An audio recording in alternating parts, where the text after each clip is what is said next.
ফাতারাত, আকাশগুলো যখন বিচ্ছিন্ন হয়ে পড়বে।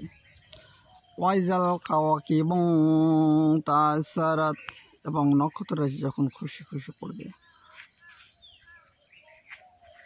ওয়াইজাল বিআরু ফুজিরাত, এবং পানিগুলো যখন উন্মোচিত হয়ে যাবে। ওয়াইজাল কুবুর বুসিরাত, এবং কবরগুলো যখন উন্মোচিত হবে। আলিমাত নাফসুম মা কদ্দামাত ওয়া আখারাত, এবং প্রত্যেকটি মানুষ তার পূর্বে কৃতকর্ম সম্পর্কে জানতে হবে। ইয়া আইয়ুহাল ইনসানু মা গরকা বিরাব্বিকাল কারীম, হে মানুষ, কে তোমাকে তোমার সেই পরম করুণাময় আল্লাহর পথ থেকে গাফিল বা উদাসীন করে গেছে।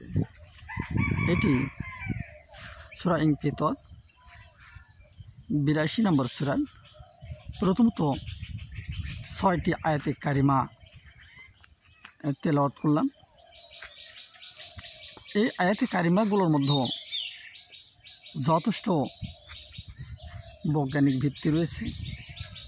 যেমন প্রথম আয়াতে কারিমায় বলা হচ্ছে আকাশ যখন উন্মোচিত হবে, পরের আয়াতে বলা হয়েছে নক্ষত্র যখন খসে পড়বে। আপাতত দৃষ্টিতে এটি অসম্ভব মনে হলেও আসলে এটি অসম্ভব নয়। আপনারা জানেন মহাকাশ এবং মাধ্যাকর্ষ এই দুটি শক্তির বলয়ের মধ্যে দিয়ে সমস্ত পৃথিবীর সব কিছুকে সুতোর মতো করে গেঁথে রাখা আছে, অর্থাৎ পুঁতির মালা যেমন গেঁথে রাখা হয় তেমনিভাবে গেঁথে রাখা হয়েছে। যখন মহান আল্লাহ সুবহানাহু ওয়া তাআলা এই মহাকাশ এবং মধ্যাকাশ শক্তিটা উঠিয়ে নেবেন, তখন এমনিতেই আকাশ চূর্ণ বিচ্ছিন্ন হয়ে পড়ে যাবে এবং নক্ষত্রগুলো খসে খসে পড়ে যাবে। পরে আয়াতে কারিমায় বলা হচ্ছে যে পানিগুলো যখন উদ্বেলিত হবে, পানি মহাসাগরগুলো যখন উদ্বেলিত হবে জলোচ্ছ্বাস হতে পারে। পাশাপাশি পানির মধ্যে বৈজ্ঞানিক যথেষ্ট ভিত্তি আছে। পানির দুটি উপাদান রয়েছে, একটি অক্সিজেন এবং অপরটি হাইড্রোজেন। অক্সিজেন এবং হাইড্রোজেন মিলে পানি তৈরি হয়ে থাকে। মহান আল্লাহ পানিকে যখন তার হাইড্রোজেন এবং অক্সিজেন তার নিজস্ব ধর্ম পালন করতে বলবে, তখন শুধুমাত্র পানি উদ্বেলিত হবে না, সাগর শুধু উদ্বেলিত হবে না, এইটি আগুনের পরিণত হয়ে যাবে। কারণ একটি কাজ হলো জ্বলা, অন্যটির কাজ হলো সেই জ্বলতে সহায়তা করা। আর এর পরের আয়াতে কারিমায় আল্লাহ সুবহানাহু ওয়া তাআলা বলছেন যে পরম দয়ালু, যিনি শূন্যতা থেকে আপনাকে আমাকে সৃষ্টি করেছেন, করার পরে শুধু ক্ষান্ত হননি, তিনি আমাদের রূহ দান করেছেন, যেই রূহ মাধ্যমে আমরা চলাফেরা করতে পারি এবং নির্ধারিত সময়ে দুনিয়া থেকে নিয়ে নেবেন।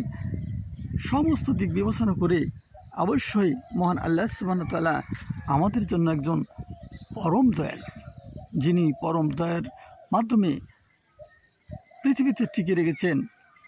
আর এই পরম দয়ালুর পথ থেকে যখন আমরা বিচ্ছিন্ন হয়ে যাই, তার ইবাদত বন্দেগী থেকে বিচ্ছিন্ন হয়ে যায়, তখন অবশ্যই সেটা নাফরমানি শামিল হয়ে থাকে।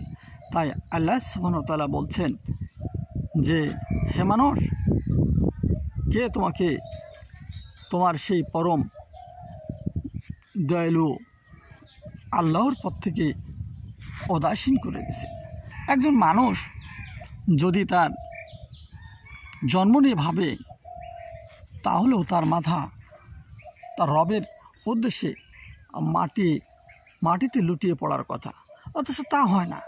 আমরা প্রতিটি মুহূর্ত ব্যতিব্যস্ত পড়ি সম্পদের লালসায়, সন্তানের লালসায়, সংসারের লালসায়, কিন্তু দিন শেষে সেই রবের দরবারেই আমাদের চলে যেতে হবে।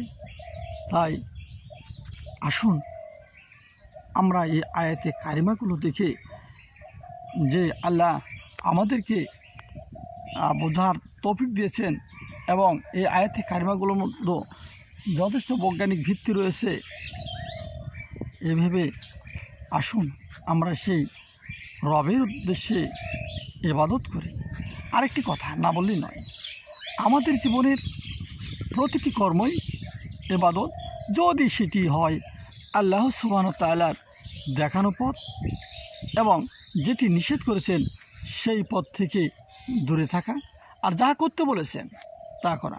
মহান আল্লাহ সুবহানাহু ওয়া তাআলা আমাদের সকলকেই তার পথ এবং মতে জীবনকে পরিচালিত করার তৌফিক দান করুক। সকলে বলুন আমিন। আসসালামু আলাইকুম ওয়া রাহমাতুল্লাহ।